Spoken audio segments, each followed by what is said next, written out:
Hello students, today I have come up with the next part of P block elements. I have started group 16. So today I will come with the next part of group 16.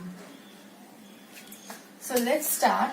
Today's main focus will be on the structure of the elements of group 16 and allotropes of the elements of group 16.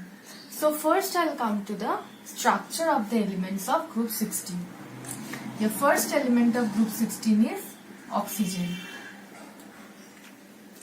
So from your knowledge from class 10, you all know that each oxygen atom contains 6 valence electrons. So they will require 2 other electrons in order to complete their octet or become octet stabilized. So it will share 2 of its electrons with another oxygen atom.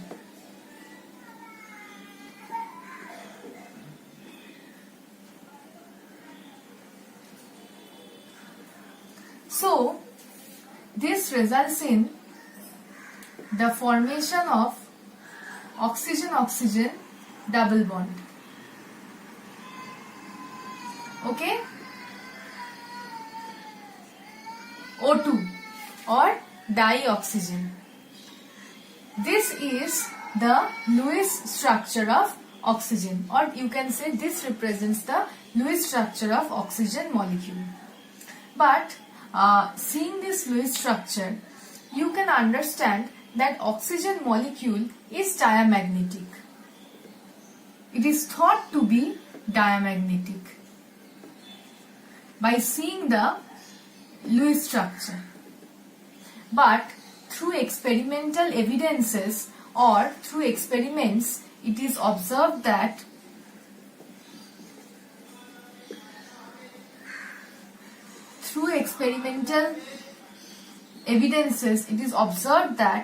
oxygen molecule is paramagnetic.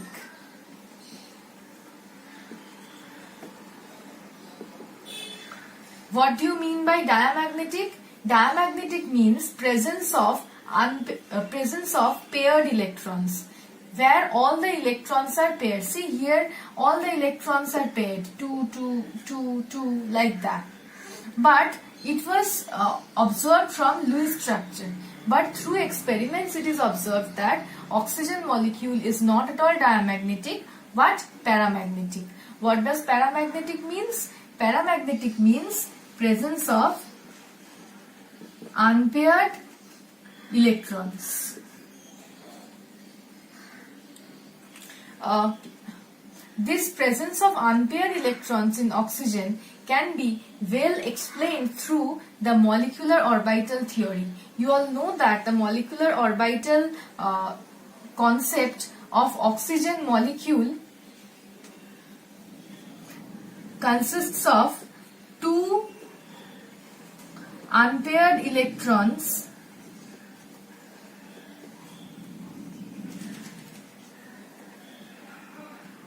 in the pi star antibonding orbital. So in the pi star pi antibonding orbital, there are 2 unpaired electrons in oxygen molecule.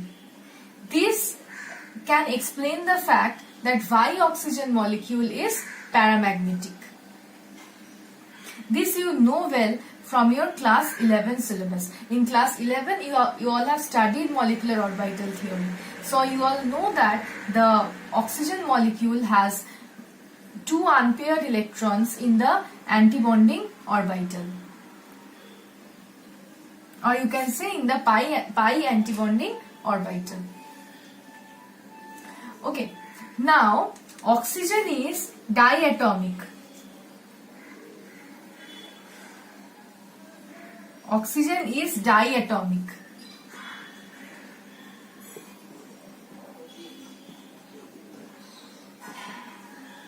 Which states that oxygen molecule has a smaller size.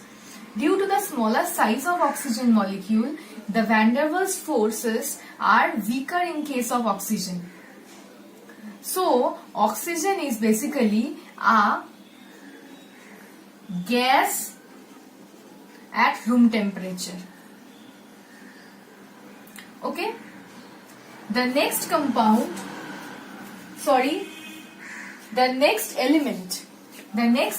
of group 16 is sulfur.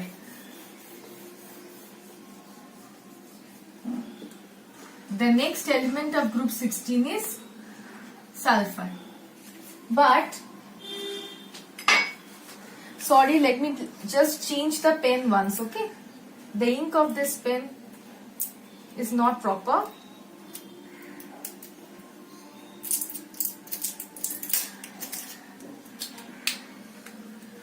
Okay, the next element is sulfur. But sulfur has various allotropic forms. I will come to the allotropes of sulfur, and at that time I will explain to you the the various structures of sulfur. Okay, so now let's come to selenium. Selenium also forms like sulfur. When I come to the allotropes of sulfur, you will understand this portion better. Selenium forms a puckered Se8 ring. Se8. 8 selenium atoms will be bonded covalently to form the puckered ring. And what is a puckered ring?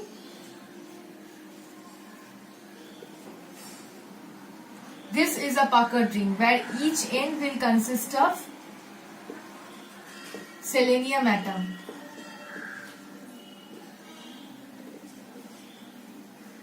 Okay, selenium will either form a puckered Se8 puckered ring like this, or it can form a zigzag structure like this.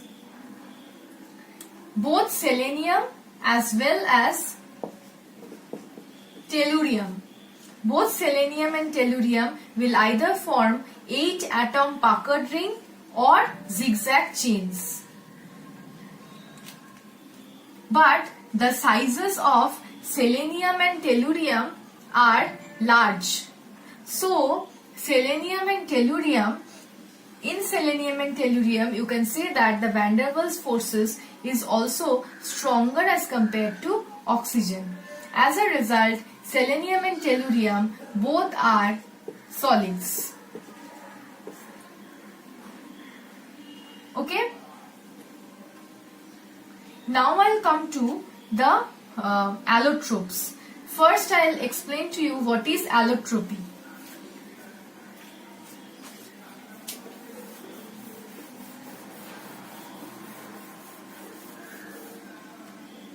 What is allotropy?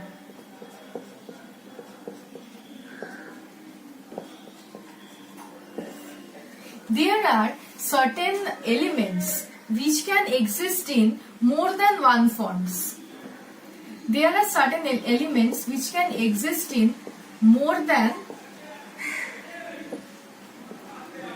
one forms.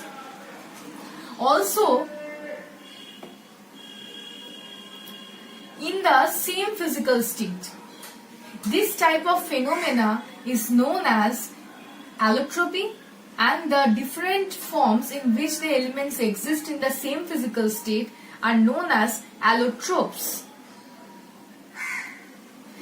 All the elements of group 16 undergoes allotropy, or you can say exhibits allotropy. First, let's come to oxygen. Oxygen has two allotropic forms. The diatomic common oxygen, which we know, the diatomic form, which is O2, that we all know, and the second allotrope of oxygen is the triatomic form, which is known as ozone. Okay, these two are the allotropes of oxygen.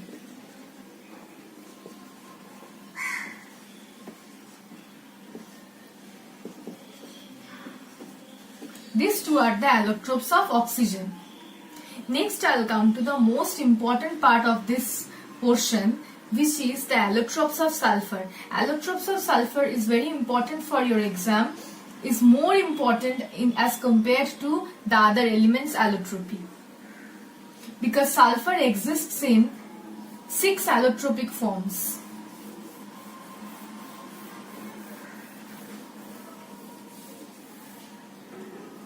Allotropes of sulfur. Okay. The first allotropic form is known as rhombic sulfur. This rhombic sulfur is also known as alpha sulfur. This is the most common form of sulfur, and only this form is stable at room temperature. All the other forms on standing gets converted into this form. So rhombic form is the most stable and most important form allotrope of sulfur. What is the structure of? Okay, the structures of the allotropes of sulfur are shown with the help of X-ray. So here the structure of rhombic sulfur is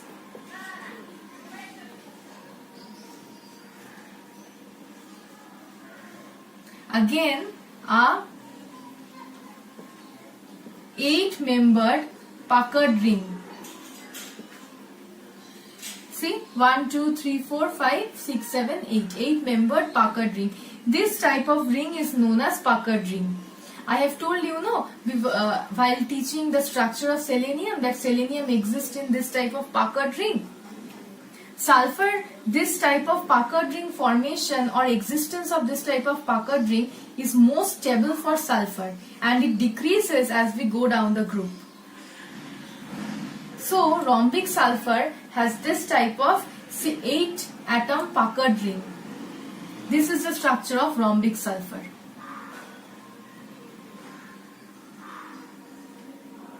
Okay.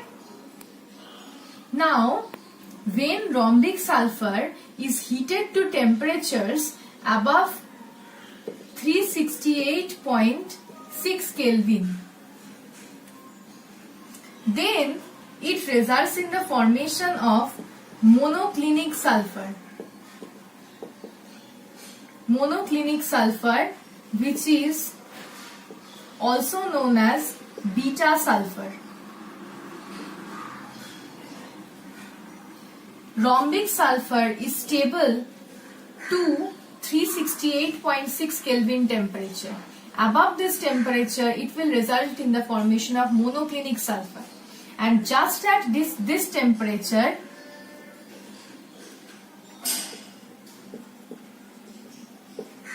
both the forms exist.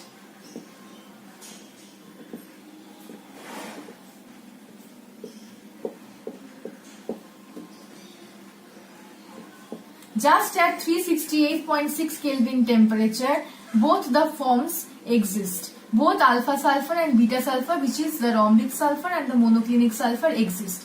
So this temperature is known as the transition temperature.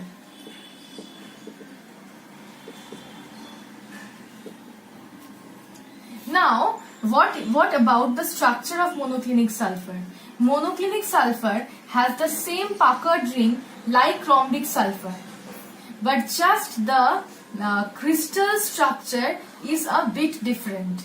Not the ring structure. Ring structure remains the same. Just the arrangement of the crystal structure is bit different. Please look at your study material for the arrangement of crystal structure, because that cannot be drawn on board like this. Okay, I have given there. Now remember one thing, that both rhombic sulfur and monoclinic sulfur are soluble in only one solvent, which is carbon disulfide, CS2. Okay. Now I'll come to the next form or next allotrope of sulfur.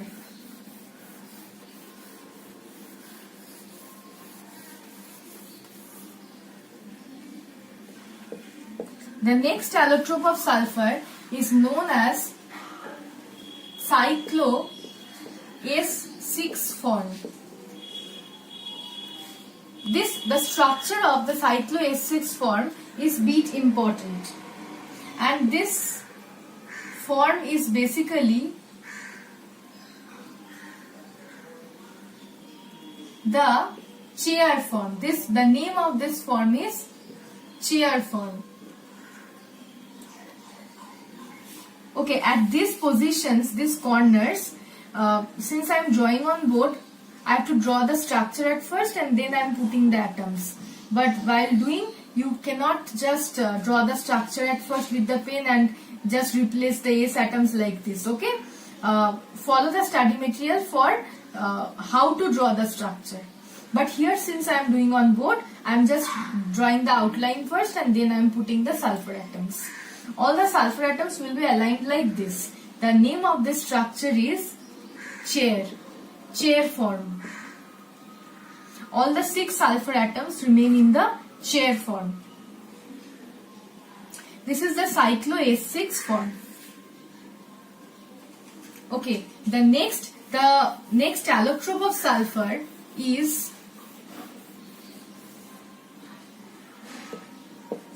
plastic sulfur.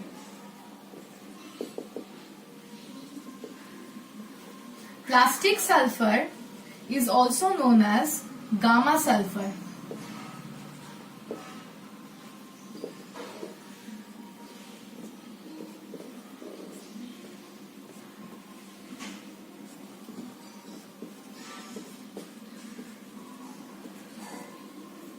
See, this is known as the zigzag structure or zigzag chains.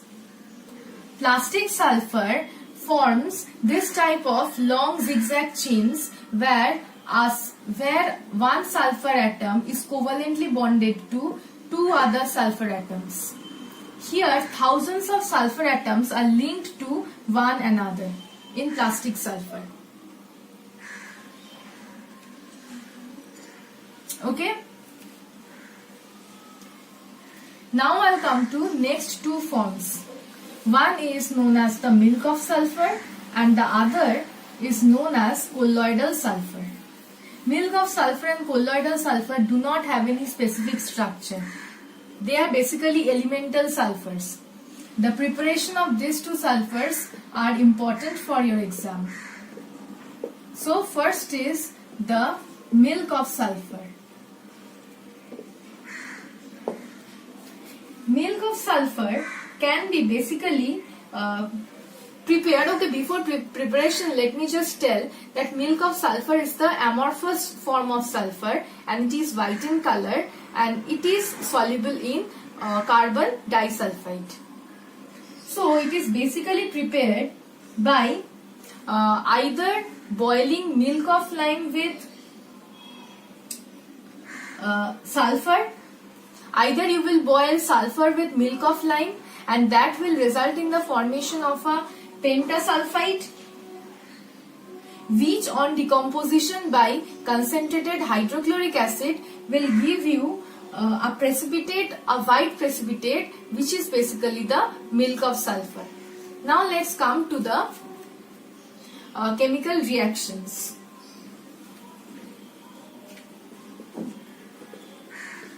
See, sulfur on boiling with, I am directly balancing it. Sulfur on boiling with milk of lime will result in the formation of this type of pentasulfide. See, calcium pentasulfide.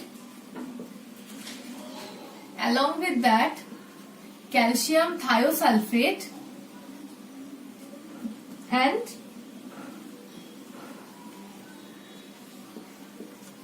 hydrogen peroxide. Okay. Now, on obtaining this as the product in the first step, on adding HCl to this part, we will get,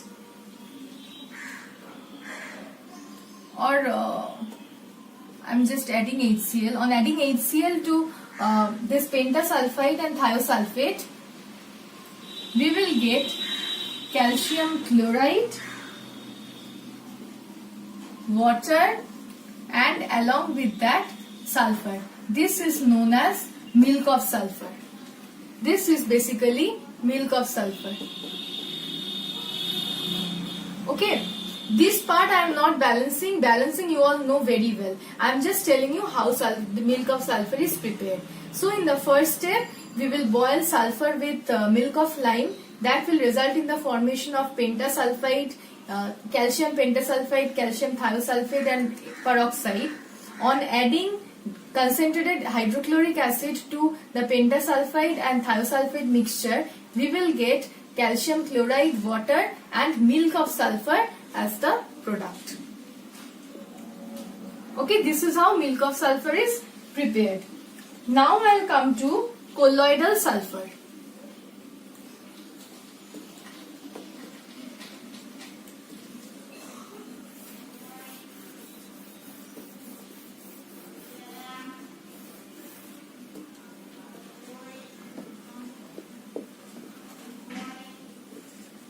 Colloidal sulfur can be prepared by two different methods.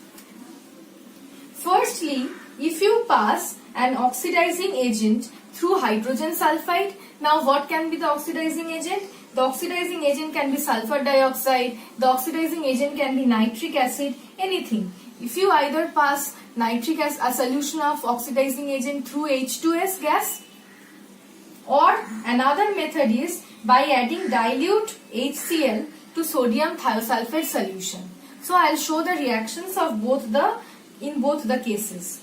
First is when you are adding an oxidizing agent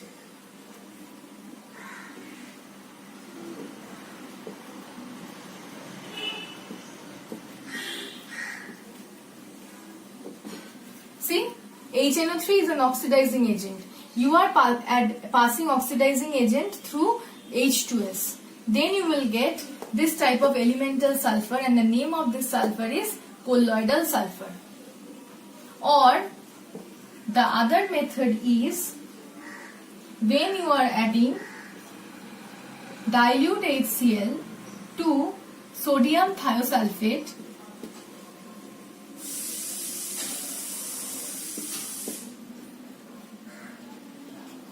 you will get many products, actually 4 products here. Sodium chloride, sodium dioxide, sulfur dioxide, water and elemental sulfur. And this sulfur is known as colloidal sulfur. Colloidal sulfur is sometimes soluble in carbon disulfide and sometimes insoluble in carbon disulfide. So it is not like the other forms of sulfur which are definitely soluble in carbon disulfide solvent. So colloidal sulfur can sometimes be soluble and sometimes not be soluble, or you can say sometimes insoluble. So these are the allotropes of sulfur. This is most important part of today's video, the allotropes of sulfur. Next I will come to the allotropes of selenium.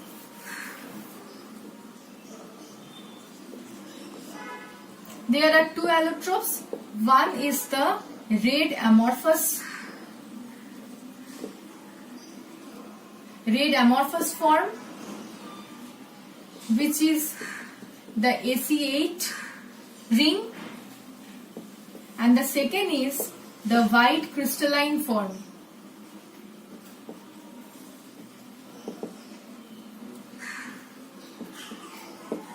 This form is more stable as compared to this form.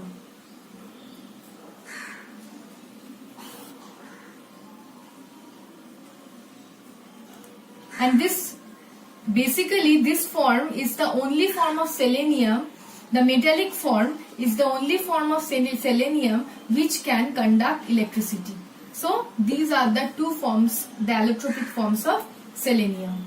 Next is tellurium. Tellurium has 2 forms. One is the metallic form and the other is the non-metallic form. Obviously, the metallic form is more stable as compared to the non-metallic form. And lastly, polonium. Polonium also has two allotropes. One is the alpha form, alpha and beta metallic forms. Alpha metallic form and beta metallic form. These are the two allotropes of polonium. Okay, so basically we all have completed the physical trends or physical properties of group 16. In the next video, I'll start with the chemical reactivity of the various group 16 elements. Thank you.